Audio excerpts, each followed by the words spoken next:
ಆತ್ಮೀಯ H16 news ಅರ್ಥಾತ್ ಸೀತಾರಾಮ್ಗೆ ಸ್ವಾಗತ. ನಾನು ನಿಮ್ಮವ MI ಅಥವಾ ಮಲ್ಲಪ್ಪ ಜೋತವರು. ಆದ್ಮೇಲೆ ಟೆಸ್ಟ್ ಸರಣಿ ಅಂತೂ ಮುಗಿಯಿತು, ಚರ್ಚೆಗಳು ಸಾಕಷ್ಟು ನಡೀತಾ ಇದ್ದಾವೆ. ಅದರಲ್ಲೂ ಅದ್ಭುತವಾಗಿ ಗೆದ್ದಂಥ ಕೊನೆ ಟೆಸ್ಟಿನ ಬಗ್ಗೆ ಮಾತೋ ಮಾತು ಇಡೀ ರಾಷ್ಟ್ರ ತುಂಬ, ವಿದೇಶಗಳಲ್ಲೂ ಸಹಿತ ಕ್ರಿಕೆಟ್ ಪ್ಲೇಯರೆಲ್ಲ ಚರ್ಚೆ ಮಾಡ್ತಾ ಇದ್ದಾರೆ. ಅದ್ಭುತ ಗೆಲುವಪ್ಪ ಇದೊಂದು ಅಂತೇಳಿ.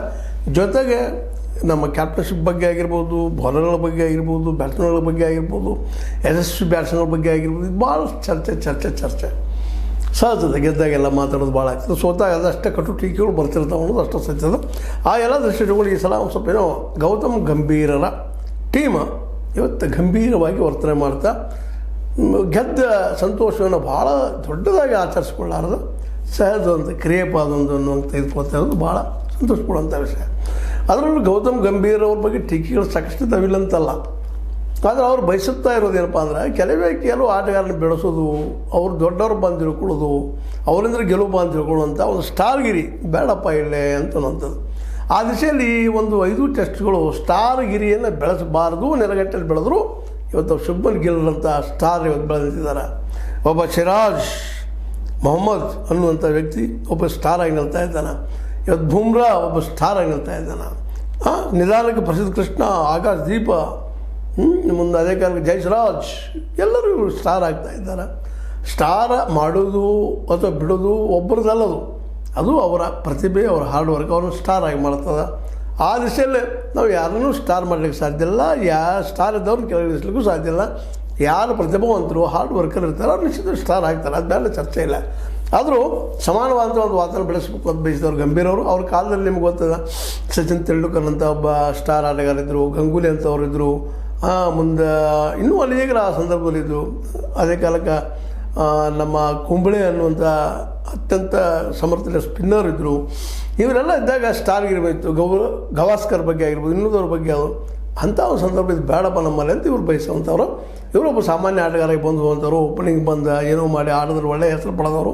ಅವರು ಒಂದಿನ ಸ್ಟಾರ್ ಅದಲ್ಲ ಇಲ್ಲ ಅಂತಲ್ಲ, ಅದಕ್ಕೆ ಅದನ್ನು ಮಾಡಬಾರ್ದು ಅಂತೇಳಿ ಪ್ರಯತ್ನ ಮಾಡಿದರೆ ಆ ದಿಶೆಯಲ್ಲೇ ಈ ಸಲ ಸಂಭ್ರಮಾಚರಣೆ ಜೋರ್ದಾರಾಗಿ ಮಾಡ್ಕೊಂಡಿಲ್ಲ. ಇದು ಭಾಳ ನಾವಿಲ್ಲಿ ಗಮನಿಸ್ಬೇಕಾದ ಮಾತು. ಯಾಕಂದರೆ ಸಂಭ್ರಮಾಚರಣೆ ಮಾಡ್ಕೊಳ್ಳೋದು ಭಾಳ ಜಗತ್ತು ಗೆದ್ದೀವಪ್ಪ ಅಂತ ಹೇಳೋದು, ಇಂಗ್ಲೆಂಡ್ ದೇಶ ಗೆದ್ದೀವಿ ಅಂತ ಹೇಳುವಂಥ ಮನೋವೃತ್ತಿ ಬರೋದು ಅಲ್ಲ, ಇವು ಬೇಡ. ನಮ್ಮ ದೇಶದ ಬಗ್ಗೆ ನಮಗೆ ಹೆಮ್ಮೆ ಇರಲಿ, ಅದೇ ಕಾಲಕ್ಕೆ ಸೋತರ ಬಗ್ಗೆ ಗೌರವ ನಮಗಿರಬೇಕಾಗ್ತದೆ. ಅದು ಆಟದ ಮಹಿಮೆ. ಇವತ್ತು ಇಂಗ್ಲೆಂಡ್ ಸೋತಿರ್ಬೋದು, ನಾಳೆ ನಮ್ಮ ದೇಶ ಸೋಲ್ಬೋದು. ಇದೇ ಮಾತು ನಮ್ಮ ಗಂಭೀರ ಅವರು ಮಾತಾಡಿದಾರೆ. ಜೊತೆಗೆ ಅಜಿತ್ ಅಗರ್ಕರ್ ಅಂತೇಳಿ ಒಬ್ಬ ನಿಮಗೆ ಗೊತ್ತದ ಆಲ್ರೌಂಡರ್, ಅವರು ಇವತ್ತು ಒಬ್ಬ ಯಶಸ್ವಿ ಒಬ್ಬ ಕೋಚ್ ಆಗಿ ಇಲ್ಲಿ ನಮಗೆ ನಿಂತಿದ್ದಾರೆ, ಮುಖ್ಯ ಕೋಚ್ ಆಗಿ ಗಂಭೀರ್ ಇದ್ದಾರೆ. ಜೊತೆಗೆ ಸೆಲೆಕ್ಷನ್ ಕಮಿಷನಲ್ಲಿದ್ದಂಥ ನಮ್ಮ ಅಗರ್ಕರ್ ಅವರು ಇದ್ದಾರೆ. ಹೀಗಾಗಿ ಒಂದು ಈ ಸಮಿತಿಯ ಮುಖ್ಯಸ್ಥ ಅಗರ್ಕರ್ ಆಯಿತು, ಗಂಭೀರ್ ಅವರಾಯಿತು. ಇವತ್ತೊಂದು ಒಳ್ಳೆಯ ಟೀಮನ್ನು ಕಟ್ಟುವಲ್ಲಿ ಯಶಸ್ವಿ ಆಗಿದ್ದಾರೆ ಅನ್ನೋಕ್ಕಿಂತಲೂ ಒಳ್ಳೆಯ ಟೀಮ್ ಹೊಸ ಜನ ಬರೋದಕ್ಕೆ ಅವಕಾಶ ಆಯಿತು ಅಂತ ಹೇಳೋದು ಅಷ್ಟ ಸತ್ಯದ. ಮತ್ತು ಇಲ್ಲೊಂದು ಗಮನಿಸಬೇಕಾಗಿದೆ, ಸಪೋಸ್ ಏನಾದರೂ ನಮ್ಮ ಇಲ್ಲಿ ಗಮನಿಸಬೇಕಾದ ಹೆಸರುಗಳು 2 ಅಂತ ನಿಮಗೆ ಗೊತ್ತದ. ಈಗಾಗಲೇ ಶರ್ಮಾ ಅವರೊಬ್ಬರು, ಅವ್ರ ಜೊತೆಗೆ ವಿರಾಟ್ ಕೊಹ್ಲಿ ಅವರೊಬ್ಬರು ಹಿಂದೆ ಸರಿದು ಹೋಗಿದ್ದಾರೆ. ಇನ್ನು ಹೊಸ ಪ್ರತಿಭೆಗಳ ಅವಕಾಶ ಸಿಗ್ತಾ ಇರಲಿಲ್ಲ ಅನ್ನೋ ಸಹಿತ ಅಷ್ಟ ಗಮನಿಸಬೇಕಾಗಿದೆ. ಅವ್ರು ಯಾವ ಕಾರಣಕ್ಕಾಗಿ ರಿಟೈರ್ ಆದರೂ ಅದರಿಂದಾಗಿ ಇಲ್ಲಿ ಹೊಸ ಸ್ಟಾರ್ಗಳು, ಹೊಸ ಶಕ್ತಿಗಳು ಬರ್ತಾ ಇದ್ದಾರೆ. ಇದೊಂದು ರೀತಿ ತಾರುಣ್ಯ ಬಂದಂಗಾಗಿದೆ ಭಾರತ ಟೀಮ್ಗೆ, ಹೊಸ ಯುವಕರು ಬಂದಂಗಾಗಿದೆ. ಎಲ್ಲ ಯುವಕರಿದ್ದಾರೆ, 25 ವರ್ಷದ ಯುವಕ ಇವತ್ತು ಕ್ಯಾಪ್ಟನ್ನ, ಅದ್ರ ಜೊತೆಗೆ ಇನ್ನೂ ಆಟಗಾರರು, ಬ್ಯಾಟ್ಸ್ಮನ್ಗಳು, ಜೊತೆಗೆ ಬೌಲರ್ಗಳು ಬರ್ತಾಯಿದ್ದಾರೆ. ಕೆಲವು ಬ್ಯಾಟ್ಸ್ಮನ್ ಸೋತಿರ್ಬೋದು, ಕರಣ್ ನಾಯರ್ ಆಗಿರ್ಬೋದು, ಕರ್ನಾಟಕದ ಸೋತಿರ್ಬೋದು. ಅವರಿಗೆ ಮೋಸ್ಟ್ಲಿ ಅವಕಾಶ ಸಿಗೋದು ಭಾಳ ಕಷ್ಟ ಏನ ಮೇಲೆ, ಆದರೂ ಅವ್ರು ಪ್ರಯತ್ನ ಮಾಡ್ತಾನೆ ಇರ್ತಾರೆ ಅನ್ನೋದು ಅಷ್ಟೇ ಸತ್ಯದ. ಒಬ್ಬ ಹೋರಾಟಗಾರರು ಅವರು. ಇನ್ನು ಅದೇ ಕಾಲಕ್ಕೆ ಈಗ ಮೊಹಮ್ಮದ್ ಸಿರಾಜ್ ಮತ್ತು ಜೊತೆಗೆ ಇನ್ನೂ ಕೆಲವರೆಲ್ಲ ಸ್ವದೇಶಕ್ಕೂ ಬಂದಿದ್ದಾರೆ. ಅಂಥ ಏನು ಶಬ್ದ ಮಾಡಲಾರದು ಕಾರಣ ಇಷ್ಟ ಈಗಾಗಲೇ ಆರಂಭದಲ್ಲಿ ಹೇಳಿದಂಗೆ. ಅದಕ್ಕಿಂತಲೂ ಮುಖ್ಯವಾಗಿ ಆಟದಲ್ಲಿ ಕೇಂದ್ರೀಕರಣ ಆಗುವಂಥದ್ದು. ಇನ್ನೊಂದು ಕಾರವಾರ ನಿಯಮ ಪರಿಷ್ಕರಣೆ ಚಿತ್ತ ಅಂತ ಒಂದು ಮಾತನಾಡ್ತದೆ. ಕಾರವಾರ ಭಾಳ ಆದಕೊಳ್ಳೆ ಒಬ್ಬರಿಗೆ ಭಾಳ ಬೆಳಗಿದೆ. ಯಾಕಂದರೆ 3 ಥರದ ಫಾರ್ಮೆಟ್ಗಳು ಬಂದಿದ್ದಾವೆ. 2020, 1 ಡೇ ಮತ್ತು ಟೆಸ್ಟ್. ಈ 3 ಬಂದಿದ್ದರಿಂದಾಗಿ ಕೆಲವೊಬ್ಬರಿಗೆ ವರ್ಕ್ ಲೋಡಾಗಿ ಅವ್ರಿಗೆ ಯಾವ ಮಟ್ಟದ ಒಂದು ಆಟವನ್ನು ತೋರಿಸ್ಬೇಕಾಗಿದ್ದು ಅದು ಸಾಧ್ಯ ಆಗುವುದಿಲ್ಲ ಅನ್ನೋದೊಂದು ಸಾಮಾನ್ಯವಾದ ನಂಬಿಕೆ. ಅದನ್ನು ಈ ಸಲ ಮೊಹಮ್ಮದ್ ಸಿರಾಜ್ ಅವರು ಸುಳ್ಳು ಮಾಡಿ ತೋರಿಸಿದ್ದಾರೆ. ಅದಕ್ಕೆ ನಾವು ಹೆಮ್ಮೆ ಪಡುವಂಥ ವಿಷಯ, ಆ ಮಾತು ಬೇರೆ. ಬಟ್ ಆದರೆ ಇದು ಏನಪ್ಪ ಅಂತಂದ್ರೆ ಎಲ್ಲ ಆಟಗಾರ ಅವ್ರು ಆಡೋರು ಯಾರಿದ್ದಾರೆ, ಸಮರ್ಥರು ಯಾರಿದ್ದಾರೆ, ಅವ್ರಿಗೆ ಕೊಡಬೇಕು. ನಾವು ಈ ಕಾರ್ಯಭಾರದಿಂದ ಹೊರಗೆ ಕೊಡಿಸುವಂಥದ್ದಾಗಬಾರ್ದು ಅನ್ನೋದು ಒಂದು ಇವನ್ ನಮ್ಮ ಸುನಿಲ್ ಗವಾಸ್ಕರ್ ಅವರು ಸಹಿತ ಈ ಮಾತನ್ನು ಹೇಳ್ತಾ ಇದ್ದಾರೆ. ಕಾರ್ಯಭಾರ ಒತ್ತಡ ಅನ್ನುವಂಥ ಏನು ಒಂದು ರೂಲ್ಸ್ ಮಾಡಿದ್ರಿ, ಅದು ಕಿತ್ತು ಹಾಕಿಬಿಡ್ರಿ, ಬಿಡಬೇಡ ಅನ್ನುವಂಥ ಮಾತನ್ನು ಸ್ಪಷ್ಟವಾಗಿ ಹೇಳ್ತಾ ಇದ್ದಾರೆ. ಇದು ಕಾರಣ ಇಷ್ಟ ಏನಪ್ಪ ಅಂತಂದ್ರೆ ಈ ಕಾರ್ಯಭಾರದ ಭಾರದಿಂದಾಗಿ ಅನೇಕ ಸಲ ಪೆಟ್ಟು ಬೀಳ್ತದೆ ಆಟಕ್ಕೆ ಅಂತ. ಯಾಕೆ ಎಲ್ಲರೂ ದೇಶಭಕ್ತರನ್ನ, ದೇಶದ ಪ್ರೀತಿ ಇದ್ದಂಥವ್ರನ್ನ, ಕ್ರಿಕೆಟ್ ಆಡೋರು ಪ್ರೀತಿಯಿಂದ ಆಡ್ತಿರ್ತಾರೆ. ಆ ದೇಶಕ್ಕಾಗಿ ಇವತ್ತು ಅವರು ಉದಾಹರಣೆ ಕೊಡ್ತಾ ಇದ್ದಾರೆ. ಏನಪ್ಪ ಅಂದರೆ ರಿಷಬ್ ಪಂತ್ ತನಗೆ ಮೂಳೆ ಮುರಿದು ಸಹಿತ ಆಟ ಆಡಿದ್ದನ್ನು ನಾವು ಗಮನಿಸಬೇಕಾಗಿದೆ ಅಂತ ಮಾತನ್ನು. ಹೀಗಿದ್ದಾಗ ನಾವು ಅವ್ರ ಕಾರ್ಯಭಾರ ಆಗ್ಯದ, ಅದಕ್ಕೆ ನಾವು ಹೊರಗೆ ಕೊಡಿಸಿದ್ವಿ. ನೋಡಿರಿ, ಬೂಮ್ರಾ ಒಬ್ಬರು ಇದ್ದಿದ್ರೆ ಇನ್ನೂ ಕಡಿಮೆ ಮೊದಲು ಅವ್ರನ್ನ ಔಟ್ ಮಾಡಬಹುದಾಗಿತ್ತು ಅಂತ ಇವತ್ತು ಚರ್ಚೆ ನಡೀತಾ ಇದೆ. ಯಾಕಂದರೆ ಎಲ್ಲ ಹೊಸ ಹುಡುಗರು, ಆಕಾಶ್ ದೀಪ್ ಆಗಿರ್ಬೋದು, ಮೊಹಮ್ಮದ್ ಸಿರಾಜ್ ಆಗಿರ್ಬೋದು, ಪ್ರಸಿದ್ಧ ಕೃಷ್ಣ ಆಗಿರ್ಬೋದು, ಇನ್ನುಳಿದ ಬಾಲರ್ಗಳಾಗಿರ್ಬೋದು, ಸುಂದರ್ ವಾಷಿಂಗ್ಟನ್ ಆಗಿರ್ಬೋದು, ಎಲ್ಲ ಹೊಸ ಹುಡುಗರು, ಹೊಸ ಒಂದು ಹುರುಪು. ಇವರಲ್ಲಿ ಅನನುಭವವನ್ನು ನಾಳೆ ಪೆಟ್ಟು ಕೊಡ್ತಿತ್ತೇನೋ. ಅಂದರೆ ಬೂಮ್ರಾ ಒಬ್ಬರು ಇದ್ದಿದ್ರೆ ಇನ್ನೂ ಕಡಿಮೆ ಮೊತ್ತಕ್ಕೆ ಔಟ್ ಮಾಡಿ ದೊಡ್ಡ ಅಂತರದ ಗೆಲುವು ಸಾಧ್ಯ ಇತ್ತು ಅನ್ನುವಂಥ ಮಾತನ್ನು ಇವತ್ತು ಮಾತಾಡ್ತಾ ಇದ್ದಾರೆ. ಒಟ್ಟಾರೆಯಾಗಿ ಈ ಒಂದು ಟೆಸ್ಟ್ ಏನಾಗಿಬಿಟ್ಟಿದಪ್ಪ ಅಂದ್ರೆ ಅನೇಕ ಪ್ರಶ್ನೆಗಳಿಗೆ ಉತ್ತರ ಹುಡುಕುವಂಥ ಕೆಲಸವನ್ನು ಮಾಡಿದ್ದು. ಜೊತೆಗೆ ಭಾರತದ ಇವತ್ತಿನ ತರುಣ ತಂಡ ತಾರುಣ್ಯವನ್ನು ಪಡಿತಾ ಇದೆ, ಇನ್ನಷ್ಟು ಗೆಲ್ಲುವ ಕಡೆ ಓಡ್ತಾ ಇದೆ ಅನ್ನುವಂಥ ಮಾತುಗಳು ಕೇಳ್ತಾ ಇದ್ದೀವಿ ನಾವು. ಯಾಕಂದರೆ ಇವತ್ತಿನ ಈ ಟೀಮ್ದಲ್ಲೇ ವಯಸ್ಸು ಆದವರು ಅಂತಂದ್ರೆ ನಾವು ಹೇಳಬೇಕಾಗಿದ್ದು ಯಾರಪ್ಪ ನಿಮಗೆ ಗೊತ್ತದ, ನಮ್ಮ ಕರ್ನಾಟಕ KL ರಾಹುಲ್ ಅವರು ಅಂತೇಳಿ.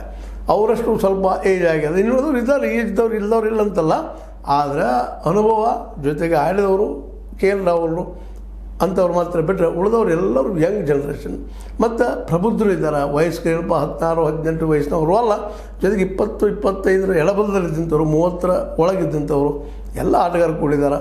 ಇದರಿಂದಾಗಿ ಟೀಮ್ಗೆ ಇನ್ನೂ ಹೊಸತನ ಬಂದದ. ಇಂಥ ದಿಶೆಯಲ್ಲೇ ಇವತ್ತು ಗಂಭೀರ ಆದರೂ ಸಹಿತ ಮತ್ತು ಅಜಿತ್ ಅಗರ್ಕರ್ ಅವರ ಸಹಿತ ಒಂದು ಕೆಲವೊಂದು ಮಾತುಗಳನ್ನು ಮಾತಾಡಿದ್ದಾರೆ. ಏನಪ್ಪ ಅಂತಂದ್ರೆ ನಾವು ಒಂದಿಷ್ಟು ಗೆಲ್ಲಬಹುದು, ಮತ್ತೊಂದಿಷ್ಟು ಸೋಲಬಹುದು ಅನ್ನುವಂಥ ಮಾತನ್ನು ಗಂಭೀರ ಹೇಳ್ತಾ ಇದ್ದಾರೆ.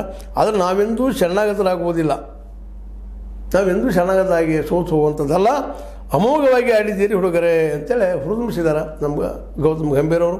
ಅದೇ ಮಾತನ್ನು ನಮ್ಮ ಅಜಿತ್ ಅಗರ್ಕರ್ ಅವರು ಹೇಳಿದ್ದಾರೆ.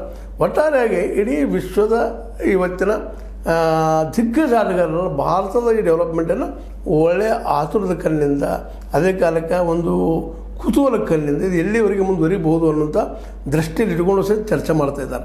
ಅದೇನೋ ಆಗಲಿ, ಇವತ್ತು ನಮ್ಮ ಭಾರತ ತಂಡ ವಿಶ್ವದ 3ನೇ ನಂಬರ್ ಸ್ಥಾನಕ್ಕೆ ಬಂದು ನಿಂತದ. ಅದು ಹೊರೆಯದ ಟೀಮ್. ಮೋಸ್ಟ್ಲಿ ಒಂದು ಎಲ್ಲರೂ 5-10 ವರ್ಷ ಆಡುವಂಥವ್ರು ಇದ್ದಾರೆ. ಬಟ್ ಅದರೊಳಗೆ ಕೆಲವೊಬ್ಬರು ರಿಟೈರ್ ಆಗಿ ಹೋಗುವಂಥವ್ರು ಹೋಗ್ಬೋದಿಲ್ಲ ಅಂತೆಲ್ಲ ಹೋಗ್ತಾರೋ ಅಂತೂ ಅಷ್ಟೇ ಸತ್ಯದ. ಯಾಕಂದರೆ ಎಲ್ಲರೂ ಒಂದೇ ರೀತಿಯ ಒಂದೇ ಮಟ್ಟದ ಒಂದು ಕ್ವಾಂಟಿಟಿಯನ್ನು ಮೇಂಟೈನ್ ಮಾಡ್ಕೊಂಡು ಹೋಗೋದು ಕೆಲವೊಮ್ಮೆ ಸಾಧ್ಯ ಆಗಲಿಕ್ಕಿಲ್ಲ. ಯಾಕಂತಂದ್ರೆ ಒಂದೇ ಕಾಲ ನಿಮಗೆ ಗೊತ್ತದ, ಏಕಕಾಲಕ್ಕೆ ನಮ್ಮ ಕಾಂಬ್ಳೆ ಮತ್ತು ಸಚಿನ್ ಅವರು ಬಂದಿದ್ದರು. ಆದರೆ ಸಚಿನ್ ಅವರು ತಮ್ಮ ಆರೋಗ್ಯವನ್ನು ಕಾಯ್ಕೊಂಡು ಯಾವುದೇ ಚಟಗಳಿಗೆ ಬಲಿ ಆಗಲಾರ್ದ ತಮ್ಮ ಆಟ ನಡೆಸ್ಕೊಂಡು ದೊಡ್ಡ ವ್ಯಕ್ತಿ ಆಗಿಬಿಟ್ರು. ಇವರಷ್ಟ ಪ್ರಬಲರಿದ್ದಂಥ ಕಾಂಬ್ಳೆ ಅವರು ತಮ್ಮ ವೈಯಕ್ತಿಕ ಒಂದಿಷ್ಟು ಏನಪ್ಪ ತಪ್ಪುಗಳಿಂದ ಅಥವಾ ನಾವು ಕನ್ನಡ ಹೇಳಬೇಕು ಚಟಗಳಿಂದ ತಮ್ಮ ವ್ಯಕ್ತಿತ್ವ ಹಾಳು ಮಾಡಿಕೊಂಡ್ರು ಅನ್ನೋದು ಇವತ್ತೊಬ್ಬ ಯಾವುದೋ ವ್ಯಕ್ತಿ ಆಗಿಬಿಟ್ರು. ಸಚಿನ್ ಇತಿಹಾಸದ ಪುರುಷ ಆದರೆ ಕಾಂಬ್ಳೆ ಇವತ್ತು ಇತಿಹಾಸ ಗರ್ಭದಲ್ಲಿ ಯಾರೋ ಬಂದು ಹೋಗಿದ್ದು ಕ್ರಿಕೆಟರ್ ಅನ್ನುವಂಥ ಮಾತು ಆಗಿಬಿಡುತ್ತೆ. ಹಂಗೆ ಇವರಲ್ಲಿ ಎಷ್ಟೋ ಜನ ಹೋಗ್ಬೋದು, ಆದರೆ ಇದರಲ್ಲಿ ಮಾತ್ರ ಜಮ್ಮುಗಳಿದ್ದೇನು ಸುಳ್ಳಲ್ಲ. ಆ ಜಮ್ಮುಗಳಲ್ಲಿ ಗಿಲ್ ಅವರಾಗಿರ್ಬೋದು, ಮುಂದೆ ಜಸರಾಜ್ ಅವರಾಗಿರ್ಬೋದು, ಸಿರಾಜ್ ಅವರಾಗಿರ್ಬೋದು, ಜೊತೆಗೆ ನಮ್ಮ ಬುಮ್ರಾ ಅವರಾಗಿರ್ಬೋದು, ಮತ್ತು ಆಕಾಶ್ ದೀಪ್ ಅವರಾಗಿರ್ಬೋದು, ಇನ್ನೂ ಅಂಥವ್ರು ಬರ್ತಾರೆ, ಜಡೇಜಾ ಅವರಾಗಿರ್ಬೋದು. ಇಂಥ ಅನೇಕ ಜನ ಬರ್ತಾ ಇದ್ದಾರೆ, ಹೊಸ ಪೀಳಿಗೆ ಬರ್ತಾ ಇದ್ದಾರೆ. ಎಲ್ಲ ನೆಲೆಯಲ್ಲಿ ನಾವು ಈ ಹೊಸ ತಂಡಕ್ಕೆ ಮತ್ತೊಮ್ಮೆ ಏನಪ್ಪ ಅಂದ್ರೆ ಇನ್ನೂ ಬೆಳೆಯರಪ್ಪ ನೀವು ಅನ್ನುವಂಥ ಮಾತನ್ನು ಮಾತಾಡ್ತಾ ಅವರ ಆಟವನ್ನು ಇನ್ನೂ ನೋಡಿ ಸ್ಮರಣೆ ಮಾಡ್ತಾ ಆ ದಿನಗಳನ್ನ ಅದರೊಳಗೆ ಗೆದ್ದ ಕ್ಷಣವನ್ನು ನಾವೆಲ್ಲ ಸವಿನು ಅಂತ ಹೇಳ್ತಾ ನಾನು ಅನಿಸಿದ ಕೆಲವು ಮಾತುಗಳನ್ನು ಮಾತಾಡಿದ್ದೀನಿ. ನಿಮಗೆ ಲೈಕ್ ಆಗಿರ್ಬೋದು, ಲೈಕ್ ಮಾಡಿ, ಶೇರ್ ಮಾಡಿ, ಕಮೆಂಟ್ ಮಾಡಿ, ಜೊತೆಗೆ ಸಬ್ಸ್ಕ್ರೈಬ್ ನಿಲ್ಲಿಸಬೇಡ್ರಿ. H16 ನ್ಯೂಸ್ ಅರ್ಥಾತ್ ವಂದನೆಗಳು.